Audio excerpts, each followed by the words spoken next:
پاکستان کی حد ہے یا پاکستان کے لوگ باہر تک ہیں وہ اس دن کو منا رہے ہیں۔ 14 اگست 1947 یہ ہماری تاریخ بیان کرتی ہے کہ اس دن ہمارا پاکستان جس میں ہم رہ رہے ہیں مارز وجود میں آیا اور یہ بنا، اور اس کے لیے ہم دیکھیں تو بہت سی قربانیاں دی گئی، اس کے لیے بہت کچھ کیا گیا۔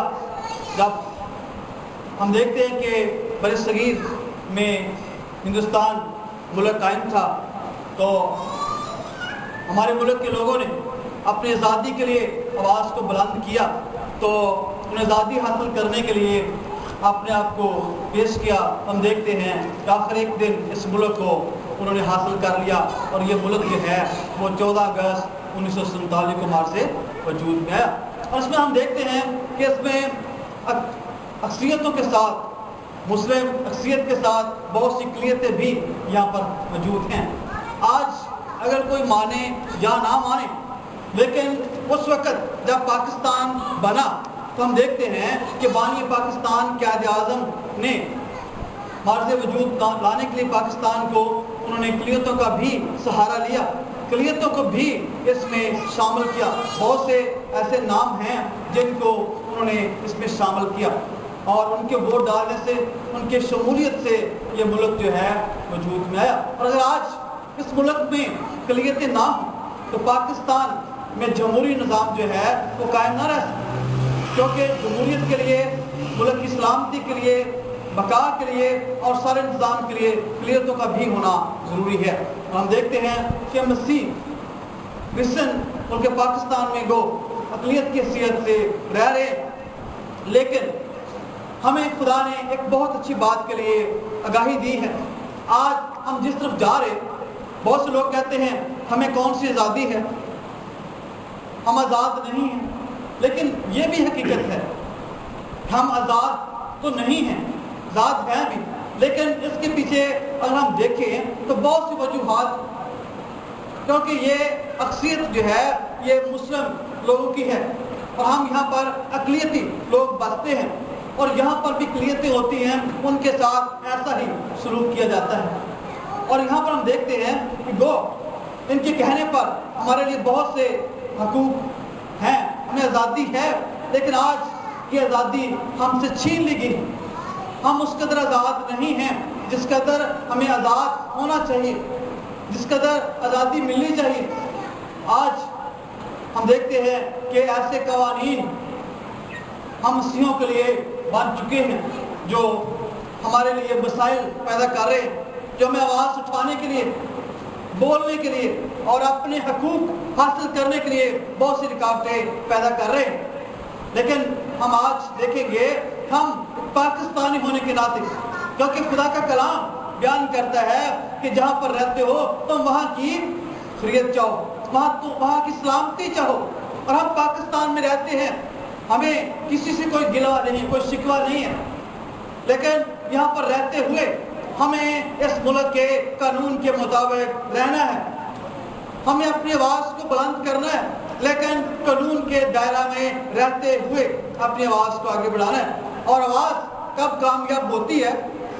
خدا کے کلام میں لکھا ہے کہ ہماری جنگ جو ہے وہ گھوڑوں اور رتھوں سے نہیں ہے، ہماری جنگ جو ہے وہ خدا کے نام سے، ہمارے مطالبے، ہمارے منصوبے، ہماری خواہشیں اس وقت کامیاب ہوتی ہیں جب ہم خدا کو ساتھ لے کر چلتے ہیں، اور خدا کا کلام ہمیں تابع داری سکھاتا ہے، خدا کا کلام ہمیں فرمانبرداری سکھاتا ہے۔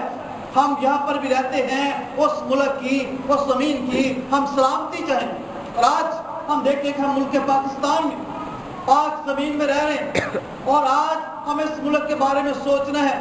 بہت سے لوگ کہتے ہیں کہ ان کا تعلق دوسرے ممالک سے ہے، یہ مسیح ہیں، لیکن ہم پاکستانی ہونے کے ناطے بہت سے لوگ آج بھی ہمارے یہ آواز اٹھاتے ہیں کہ ہم مسیح ہیں اور ہم پاکستانی ہیں، ہمارا ملک پاکستان ہے، اور ہم پاکستان کے خیر خواہ ہیں، اور پاکستان کے لیے ہی آواز کو بلند کرتے ہیں۔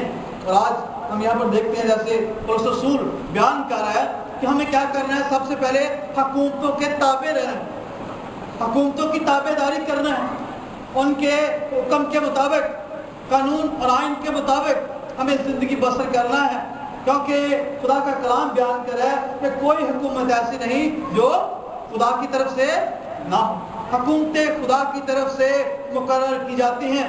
اگر کوئی حکومت اچھا کام نہیں کرتی, وہ اپنے کام کو ایمانداری سے نہیں کرتی, تو یہ اس کے لیے سزا بن سکتی ہے. وہ قانون کی توہین کرتی ہے, وہ اپنے عہدے کی توہین کرتی ہے, لیکن ہم مسیحیوں کو کلام مقدس بیان کر رہا ہے کہ تم حکومتوں کے کیا رہو, تابع دار رہو, تم امبرداری کرو. اور لکھا ہے کہ حکومتیں خدا کی طرف سے ہیں اور ان کا سامنا نہ کرو اور ان کے انتظام کی مخالفت نہ کرو. جو حکومت کی مخالفت کرتا ہے وہ خدا کے کام کی کیا کرتا ہے, مخالفت کرتا ہے, اور وہ مخالفت کرتا ہے وہ سزا پائیں گے. لیکن جو نیکوکار ہیں, جو خدا کے ساتھ چلنے والے ہیں, جو سچائی کے طالب ہیں, جو سچائی پر چلتے ہیں, لکھا ہے ان کو کسی حاکم سے کوئی خطرہ نہیں ہے, ان کو کسی سے کوئی خوف نہیں ہے کہ یہ کیا ہوگا, یہ حکومت اچھی نہیں ہے. بلکہ ہمیں خدا نے دعا کرنا سکھایا کہ تم دعا کرو, کیونکہ دعا ایک بہت بڑا ہمارے مسئلے کا حل ہے. اور دوسری بات, استثناء کی کتاب میں دیکھیں تو وہاں خداوند کہتا ہے اگر تم میرے آئین مانو گے, سب سے پہلے ہمیں خدا کے آئین ماننا ہے اور اس کے بعد حکومت کے آئین کی تابع داری کرنا ہے. ہمیں روحانی طور پر اور دنیاوی طور پر دو آئین دیے گئے ہیں. ایک آسمانی آئین ہے, ایک ہمارے باپ کے آئین ہے, ایک ہمارے خدا کے آئین ہے, جو استثناء کی کتاب میں لکھا ہے کہ اگر تم آج کے دن خدا کے آئین مانو گے, خدا کے حکم مانو گے, تو تم برکت یافتہ ہوگے. تم گھر میں آتے اور گھر سے باہر جاتے مبارک ہوں گے. تمہارا ٹوکرا, تمہاری کٹوتی دونوں مبارک ہوں گے. اور خدا کا کلام مطابق استثناء کی کتاب میں بیان کرتا ہے کہ ہم مبارک ہوں گے. 28 باب میں لکھا ہے کہ اگر تم اپنے خدا کی بات کو جان سے مانو اور جو حکم خدا تجھے دیتا ہے عمل کرو, تو دنیا کی کیا ہوگا, سب قوموں سے زیادہ تجھے سرفراز کروں گا. خدا کہتا ہے کہ میں تجھے ساری قوموں سے زیادہ سرفراز کروں گا. آج ہمیں اپنے آئین حق لینا آتا نہیں ہے. حق کسی کے کہنے پر نہیں ملے گا. حق ہمیں, اپنے حقوق ہمیں خدا کے پاس آنے سے ملیں گے. اور کیسے ملیں گے؟ سب سے پہلے ہمیں اپنے خدا کے آئین کو سامنے رکھنا ہے, اپنے خدا کی بات کو ماننا ہے. اور خدا کہتا ہے کہ جب تم میرے حکم جان فشانی سے مانو گے, میرے حکموں کی قدر کرو گے, میرے کلام کی قدر کرو گے, میرے نام کی قدر کرو گے, تو میں تجھے بلندیوں پر لے جاؤں گا اور سب قوموں سے زیادہ تجھے سرفراز کروں گا. خدا سرفراز کرے گا, خدا برکت دے. اور کب برکت دے گا؟ جب ہم خدا کے پاس آئیں گے. اور دنیا کی سب قومیں یہ دیکھ کر کہ خدا ان کے نام سکھلاتا ہے تو اس سے ڈرے گی. اور جس ملک کو تجھ سے دینے کی قسم کھائی, خدا تیرے باپ دادا کھائی تھی, اس میں خدا تیری اولاد کو, تیرے چپاؤں کو, بچوں کو, تیری زمین کی پیداوار کو خوب بڑھا کر تجھ کو برمان کرے گا.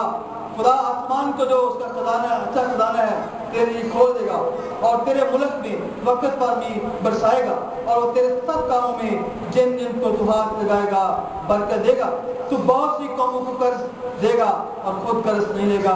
خدا تجھ کو دم نہیں بلکہ سر چھڑائے گا, اور تو پس نہیں بلکہ سرفراز ہی رہے گا. بہتر کہ تو خداوند اپنے خدا کے حکموں کو جو میں آج کے دن تم کو دیتا ہوں سنے اور احتیاط سے ان پر عمل کرے. اور جن باتوں کا میں آج کے دن تجھ کو حکم دیتا ہوں ان میں سے کسی سے دائنے یا بائیں نہ مڑ, بلکہ خداوند کی تو عبادت کر. یہاں پر ہم دیکھتے ہیں کہ خدا کا کلام بیان کرے کہ میں تجھے دومنی بلکہ کیا کروں گا, سر بناؤں. خدا کے اندر عزت تیری بدھاوے گا, یعقوب دا خدا عزت تیری بدھاوے گا. آج کیوں ہمارے ساتھ ایسا ہو رہا ہے؟ آج کیوں ہم ایسے ہیں؟ آج اگر ہم دیکھیں, آج تک برے صغیر میں ہماری مسیحیت وہاں کی وہاں رکی ہوئی ہے, ترقی نہیں ہے. کیا یہ کمی ہمارے خادموں میں ہے, ہماری کلیسیوں میں ہے, ہمارے سامنے ہے؟ ہم آج اس ملک پاکستان میں آگے نہیں بڑھ رہے. کیوں نہیں بڑھ رہے؟ کیونکہ ہم دعا نہیں کرتے, ہم خدا کے کلام پر یقین نہیں رکھتے، ہم خدا کے احکام پر عمل نہیں کرتے۔ اگر آج ہم ترقی چاہتے ہیں، آج ہم برکت چاہتے ہیں، خدا کہتا ہے کہ خدا تجھے آسمان سے اپنے اچھے خزانے کھول کر برکت دے گا۔ بے شک جتنی مرضی مہنگائی آ جائے، کرپشن ہو جائے، کچھ بھی ہو جائے ملک میں، لیکن ہمارا خدا ہمیں مہیا کرے گا، ہمیں دے گا۔ آج ہم جس بات کے لیے خدا سے کچھ سیکھنا چاہتے ہیں وہ یہ کہ ہم جس بھی حالات میں رہ رہے ہیں، سب سے پہلے ہمیں اس ملک میں جہاں پر رہتے ہیں رہ کر شکر گزاری کر رہے ہیں کہ خدا یہاں پر تو نے ہمیں رہنے کے لیے انتظام کیا اور تو نے یہ اچھا سمجھا ہم اس ملک پاکستان میں رہیں، تاکہ اس ملک کے لیے ہم دعا کریں، اس ملک کی سلامتی چاہیں، اس کی سرحدوں کی، اس کی انتظامیہ کے لیے، اس کی حکومت کے لیے، پاک افواج کے لیے ہم خدا سے سلامتی چاہ سکیں اور ہم یہ دعا کریں۔ اور یہ کام خدا نے ہمیں سونپا ہے کہ تم دعا کرو، تم تابع داری کرو۔ ہمیں بغاوت کے لیے خدا نے نہیں کہا کہ تم حکومتوں کے سامنے بغاوت کرو، یہ کام ہمارا نہیں ہے، بلکہ ہم ایک اچھے شہری، اچھے طریقے سے، اچھے مسیح ہونے کے ناطے ہمیں اپنا کردار ادا کرنا ہے۔ اور وہ کردار کیسے ادا کرنا ہے کہ سب سے پہلے ہمیں خدا کو قبول کرنا ہے، خدا کے آئین کو دیکھنا ہے، خدا کے قوانین کو دیکھنا ہے کہ خدا کیا کہتا ہے، اور خدا کا قوانین کیا ہے کہ تم حکومتوں کے کیا ہو، تابع رہو، فرمانبرداری کرو، ان کے آئین کے مطابق چلو۔ اور جب ہم ایسا کرتے ہیں تو پھر خدا ہم کو برکت دیتا ہے۔ ہم دیکھتے ہیں کہ روحانی طور پر خدا کہتا ہے جب تم میرے آئین مانو گے تو میں تجھے سب قوموں سے زیادہ سرفراز کروں گا۔ کیا کروں گا؟ پہلے لکھا ہے کہ اگر تو میرے قانون مانے گا تو میں تجھے کیا کروں گا؟ سرفراز کروں گا۔ اور پھر خدا کہتا ہے کہ میں اپنے آسمان کے جو اچھے خزانے ہیں وہ تیرے لیے کھول دوں گا۔ اور پھر خدا کہتا ہے کہ میں وقت پر تیرے ملک میں میਂہ برساؤں گا تاکہ تیرے ملک میں اناج ہو۔ یہ ہمیں آئین دیا گیا ہے کہ ہم اپنے ملک کی ترقی کس طرح کر سکتے ہیں، ہمارے ملک میں ترقی کس طرح ہو سکتی ہے، ہمارے ملک کے مسائل کس طرح حل ہو سکتے ہیں۔ اور یہ کام آج ہمارے سپرد ہے، ہمیں کس طرح اپنے ملک میں رہتے ہوئے، اپنے گھر میں رہتے ہوئے ہمیں اس ملک کے لیے ترقی کرنا، بلکہ یہ نہیں کہنا کہ چنگے ملک سے رہنا یہاں پر ہمیں کوئی آزادی نہیں ہے۔ آزادی ہمیں خداوند دے گا، کوئی انسان ہمیں آزادی نہیں دے سکتا۔ اور ہم دیکھتے ہیں کہ یہاں پر لکھا ہے کہ اگر تم میرے آئین مانو گے تو میں تجھ کو آسمان سے برکت دوں گا اور خوب بروبند کروں گا، آسمان کے اچھے خزانے کھول دوں گا اور تیرے لیے وقت مقررہ پر بارش دوں گا۔ اور آگے لکھا ہے کہ جن جن کاموں کو تو ہاتھ لگائے گا میں کیا کروں گا؟ برکت دوں گا۔ خدا کہتا ہے کہ جن جن کاموں کو تو کیا کرے گا؟ ہاتھ لگائے گا، میں برکت دوں گا۔ خدا نے کہا کہ جو کام کرو جی سے کرو، یہ جان کر کس کے لیے کرتے ہو؟ خدا کے لیے کرتے ہو، نہ کہ انسانوں کے لیے کرتے ہو، نہ کسی قوم کے لیے کرتے ہو، بلکہ خدا کے لیے کرتے ہو۔ اور آج ہم یہاں پر دیکھتے ہیں کہ خدا کہتا ہے کہ جو تم جڑے کمان ہاتھ لاؤ گے وہ کام بھی تہاڈے لئی برکت یافتہ ہو۔ آج ہمیں دیکھنا ہے کہ جو ڈیوٹیاں، جو کام، جو کچھ خدا نے ہمارے سپرد کیا ہے وہ ہم ایک مسیح نقطہ نظر کے ساتھ کے سامنے کریں۔ ہمیں وہ کام خدا کے قانون کے مطابق کرنا ہے، ایمانداری سے، کیونکہ آج اگر ایمانداری کے ساتھ ہم اپنے کام کو سر انجام دیتے ہیں، اپنے فرائض پورے کرتے ہیں تو پھر ہم سب قوموں سے زیادہ سرفراز ہو سکتے ہیں۔ ہمارے لیے کوئی مشکل نہیں ہے، ہمارے لیے کوئی خطرات نہیں ہے، کیونکہ خدا ہم کہتا ہے کہ میں تیرا چوپان ہوں، موت کے سائے کی وادی سے تیرا گزرو پھر بھی میں تیرے ساتھ رہوں گا۔ اور خدا کا کلام کہتا ہے کہ میں تجھے دم نہیں بلکہ کیا کروں گا؟ سر کھلاؤں، میں تجھے اونچا رتبہ دوں گا۔ داؤد کہتا ہے کہ عزت تیری بڑھاوے گا یعقوب کا خدا۔ آج اگر ہم اس ملک میں سلامتی چاہتے ہیں، برکت چاہتے ہیں، برومندی چاہتے ہیں تو ہمیں آج اپنے خدا کے پاس آنا ہے، شکر گزاری کرنا ہے۔ ہمیں آج خدا کے سامنے آ کر اپنے آپ کو پیش کرنا ہے کہ خدا اگر تو نے ہمیں اس ملک میں رکھا ہے تو خدا کہتا ہے کہ تم اپنے بدنوں سے خدا کا جلال ظاہر کرو، تم دنیا کے نور ہو، تم روشنی دو، لوگوں کو خدا کے پاس لے کر آؤ،